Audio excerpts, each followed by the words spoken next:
step right into the nostalgic lane. Ever find yourself reminiscing about those snacks that used to light up your taste buds but are now gone? Here's a rapid-fire rundown of the top 10 discontinued snacks. At number 10, we have the buttery, crumbly Dunkaroos. At 9, it's the colourful fruit-shaped Trix yogurt. Next up, the chocolatey magic of Magic Middles cookies.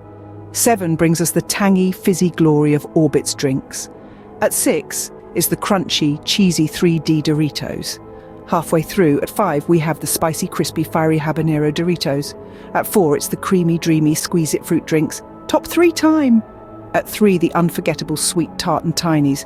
Runner-up is the mouth-watering, chewy Altoid sours.